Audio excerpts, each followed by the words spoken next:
கொஞ்சம் பேசணும்னு சொல்றாங்க. வீட்டில் என்னடா நடக்குதுன்னு கேட்க, நீங்க நடக்கிறீங்க, நான் நடக்கிறேன், வீட்டில் எல்லாம் தான் நடக்குதுன்னு சொல்ல, இந்த நக்கல் பேச்செல்லாம் பேசாத, ரொம்ப அறிவாளின்னு நினைப்பா. என்னமோ நிலா டிவோர்ஸ் கேட்டா, அதனால தான் கொடுத்துட்டேன்னு சொன்னியே, உண்மையாவா சொன்ன? ஆமா உண்மைதான். எனக்கு மட்டும் கோவமே வரக்கூடாதா? டே சும்மா அளக்காதடா.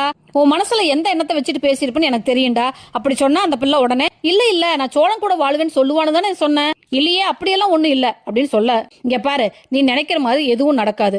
வீணா கற்பனை கோட்டை கட்டிக்கிட்டு இருக்காத. நான் அனுபவத்துல சொல்றேன், கேட்டு பொழைச்சுக்கோ. ஒரு பொண்ணு பின்னாடி ஒரு பையன் போற வரைக்கும் தான் அந்த பொண்ணு மதிக்கும். நீ மாட்டேன்னு சொன்னா, ஐயோ சாமி என்னை விட்டுறாத, எனக்கு வாழ்க்கை கொடுன்னு கெஞ்சிட்டு இருக்காது.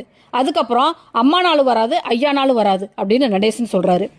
அப்படியே சொல்றீங்கன்னு சோழன் கேட்க, ஆமா உங்க கூட எல்லாம் யாருடா இருப்பா, பெத்த பையனா போச்சே அப்படின்னு புத்தி சொல்றேன். இங்க பாரு, காதல்ல நான் சீனியர், என்னோட அனுபவம் தான் உன்னோட வயசு, அதை புரிஞ்சு நடந்துக்கோ, இது பிராக்டிக்கல் டா அப்படின்னு சொல்லிட்டு நடேசன் சைக்கிள் எடுத்துட்டு கிளம்புறாரு.